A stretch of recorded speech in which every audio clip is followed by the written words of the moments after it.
Hello everybody.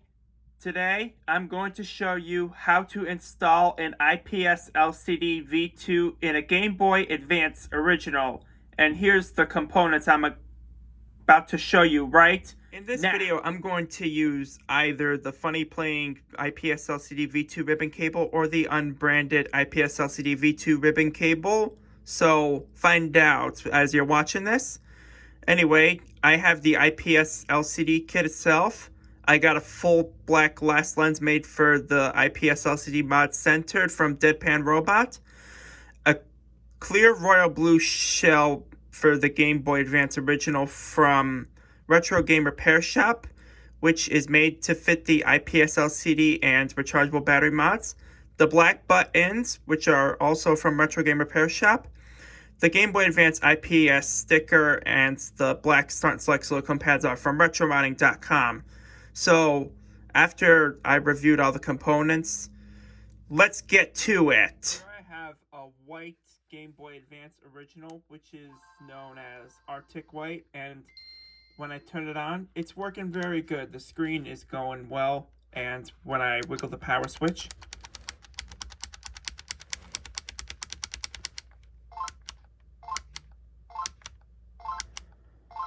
this means this Game Boy Advance is always going to turn on. Now, what about the volume slider? Well, the volume slider is working very good. Oh, by the way, this Game Boy Advance that I bought off of eBay came with EA Sports made in 2004, which I may not care about, but I might as well test it right about now. And as you can see, this Game Boy Advance does read game cartridges. The game cartridge is working good.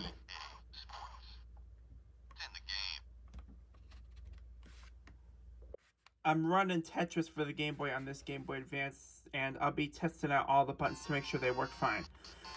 As you can see, the L and R buttons are working very good. The select button is working very good too. The start, D-pad, left and right, A button, up and down, and the B button all work very good. So now I'm going to test this with a 2-player link port, just so I can make sure this link port on this Game Boy Advance is working very good. Just hold on a sec. I'm testing a link port on the Arctic White Game Boy Advance to the clear red Game Boy Advance using a link port. And as you can see, the link port on the white Game Boy Advance is working. The blinking 0 on the top means Mario in Tetris for the Game Boy 2-player. I'm now testing the link port as player 1 on the clear red Game Boy Advance, and the blink 0 is working. That's because the link port on the clear red Game Boy Advance is working. I'm using 2 Game Boy Advances to make sure the link port works good on both of these. Okay, now I have a set of earbuds, and I'm about to test the headphone jack just to make sure this Game Boy Advance has a good working headphone jack in case I want to use my earbuds or headphones or something. And this headphone jack works! To take apart a Game Boy Advance, you will need to turn the Game Boy Advance to the back and open the battery door and take out the 2 AA batteries. And to open up a Game Boy Advance, there are 6 tri-wing screws here and this black Phillips screw in the battery compartment. A tri-wing screwdriver is required to take out the 6 tri-wing screws out of there. I'm gonna take the Game Boy Advance screws out in the back off camera. Just hold on a second. I took out 6 of the tri-wing screwdrivers except for the black Phillips screw in the battery compartment, which is right here. So now you can see the motherboard because I took the back plate off of this Game Boy Advance, and there are 2 Phillips screws holding the motherboard into the front housing. So I need a Phillips head screwdriver to take out the 2 Phillips screws right here.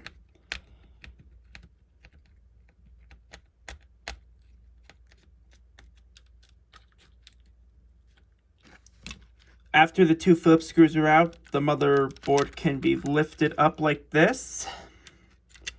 I'm going to need to disconnect this LCD right here, which is two brown connectors of the LCD connector, and once I slid the ribbon out of there, the motherboard is now free. I'm actually going to be replacing the shell. That's because this white shell is old and used, and when I want to install an IPS LCD in this Game Boy Advance, I'm going to be using a new shell for this one right here. I'm going to be using the A and B and the D-pad silicone pads for my new shell. That's because the newer silicone pad sets for the Game Boy Advance may not feel 100% like the original silicone pads of the Game Boy Advance. Right now, I will be testing the FunnyPlaying IPS LCD V2 ribbon with this IPS LCD right here. And I'm using a brand new clear royal blue shell as the back plate to hold the batteries in while I'm testing this. And as you can see, the IPS LCD right here works with this FunnyPlaying IPS V2 ribbon.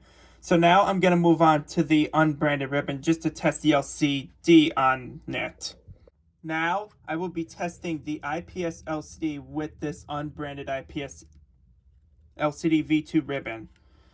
And as you can see, the IPS LCD with this ribbon connected to it is working. Watch carefully when the Game Boy logo boots up when I turn the Game Boy Advance on with the IPS LCD V2 unbranded ribbon. Did you see that? The screen faded from black to this. Watch very carefully when the IPS LCD shows the Game Boy logo when I'm using the FunnyPlaying IPS LCD V2 ribbon. You see that? Unlike the unbranded IPS V2 ribbon with the LCD connected, the Game Boy logo shows up without a fade. It cuts from black to this. When I drop this IPS LCD panel into this Game Boy Advance shell, which is made for fitment of the IPS LCD, because these three lines right here and the three lines over there, the IPS LCD actually fits in without any such issue. You see that? It fits right in. Let me just fix this a little bit. As you can see, the IPS LCD fits in this Game Boy Advance shell. The no-cut shell that is made for the IPS LCD is staying right in right now, even without the adhesive, which is this. If I were to use this adhesive and this peeled off, the paper backing peeled off, and I stick the IPS LCD in, unfortunately there is a major con. I cannot remove the LCD without damaging it safely once my LCD is in place. So this shell with the lines right here and there are good, and the IPS LCD can come out without any damage by far. As you can see, because I put the LCD inside there right now, I put the adhesive on the front of the IPS LCD, and the IPS LCD is right here. The reason I put the protective film right here is that I wouldn't have to deal with fingerprints. If I touch the LCD with my fingerprints, then it may not come off easily. The reason I have this on is that it can be protected from scratching and such. Before I reassemble, I just want to make sure the IPS LCD right here works when it is placed on the back of the front shell, which looks like this. And I'm using the FunnyPlaying ribbon right there. I'm going to test the IPS LCD with the FunnyPlaying ribbon cable IPS V2 connected to it, and it does work. Now I'm going to test it with an unbranded IPS V2 ribbon cable. I'm testing the IPS LCD, which is placed in the front shell of this Game Boy Advance with the unbranded IPS V2 connected with it, and it works. When I was trying to make sure the IPS LCD doesn't fall out while these things are here, I think I'm going to sand that down just to make sure the IPS LCD drops in more smooth. When I sanded these little legs off camera, I used a filing tool, which is shaped like a rectangle like this. Now I'm going to test the IPS LCD after I sanded down these legs right here. And as you can see, hang on just a moment. The IPS LCD drops in without falling out. Unfortunately, it does fall out. I think I'm going to use the adhesive, which is this. But I must know that if I use this adhesive and the paper backing is off all of it, once my screen is in place, I don't think I know I can't remove the IPS LCD without damaging it. Just hang on a second, I'm going to put the adhesive in there right now. When I try to fit the adhesive made for the IPS LCD right in there, it's not going to fit in there perfectly. This is because of the legs right there, and I'm going to need to trim off a little bit of the adhesive, which is this side right here. You see that? It's not going to fit in there properly. I'm going to modify the adhesive right now so that it does fit in there while the little legs are on there. After I modified the adhesive off camera, it now fits in there. Now I'm just going to apply the adhesive onto there.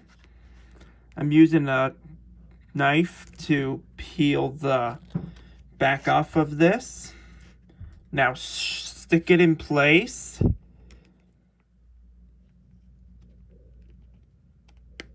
And there I go. Now I'm going to take this middle thing out of there. Hang on just a moment. It's almost off. Hold on.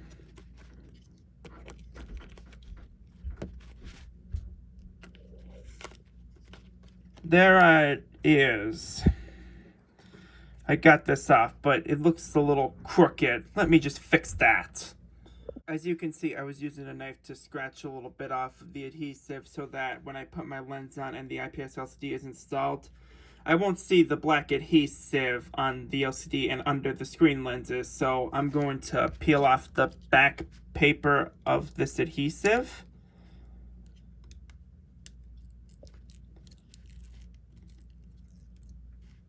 And this part up top. Let me just fix it a little bit. Oh, I got it. It's coming off right now, the paper backing.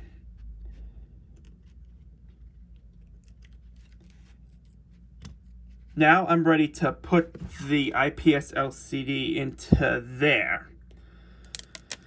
And I know that once my screen is in place, I know I can't really remove it without damaging it. As you can see, I'm trying to make sure it is properly aligned and sticked down in there properly. Using two hands to make sure I press the LCD down in there very good. And ta-da! The IPS LCD is now stuck in there.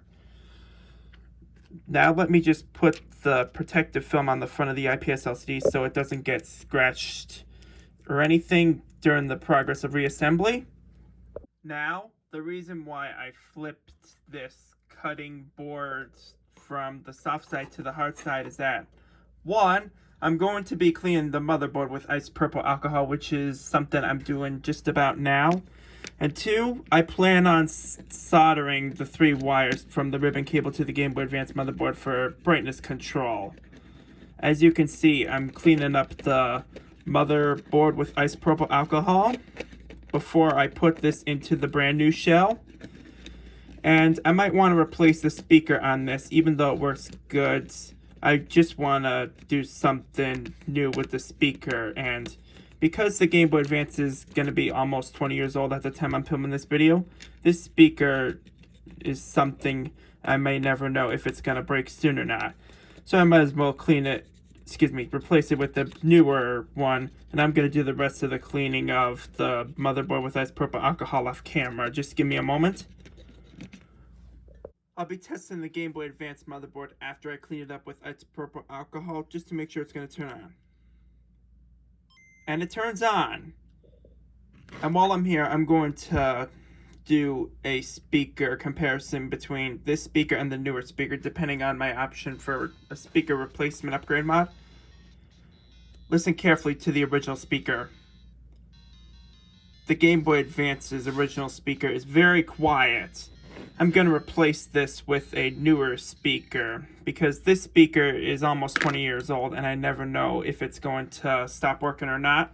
And I'll be proud of myself when I replace it with another one.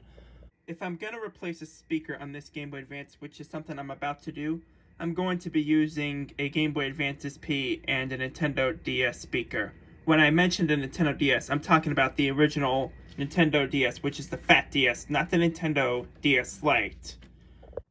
I'm about to replace the original speaker in this Game Boy Advance with the Game Boy Advance SP and Nintendo DS fat speaker right now. The reason I have this Game Boy Advance turned on and the volume is up is that I want you to listen to Tetris running with the original speaker and the newer speaker I'm going to upgrade right now.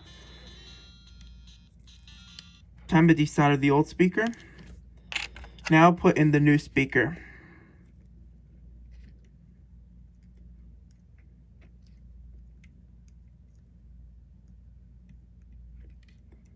Come on, you can do this.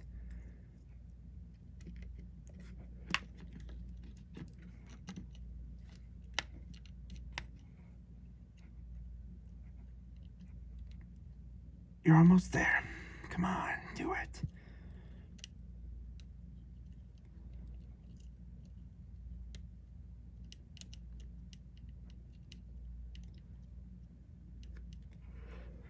You got it in? No.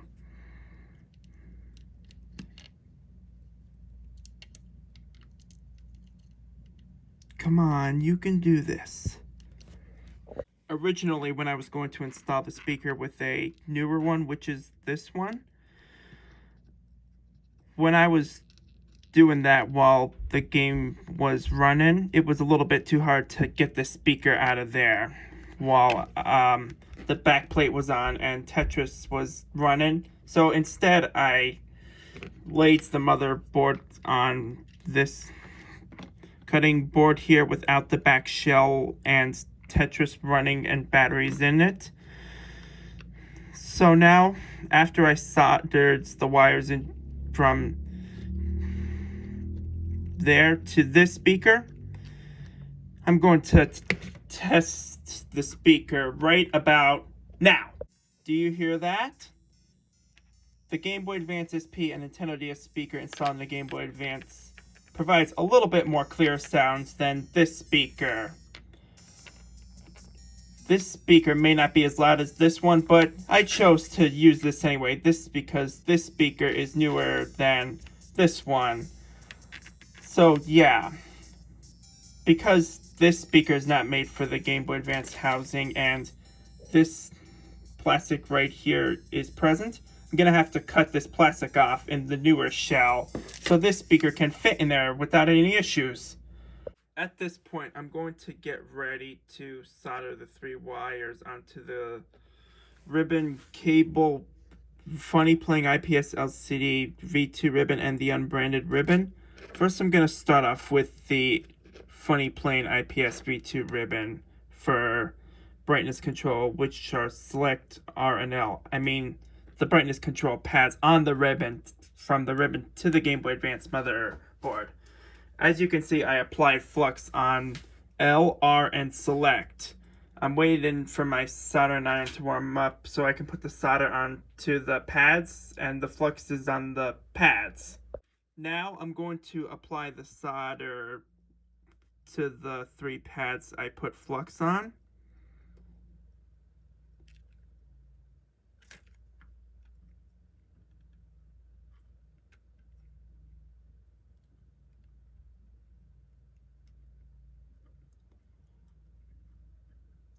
Okay, almost there. See? The solder is now on the pads, which are L, R, and select. I'm going to put the 3 wires on all these pads right there now. Now I'm ready to put the 3 wires on the 3 points I just put flux and put solder onto. The first one is select. The second one is R. And the last one is L.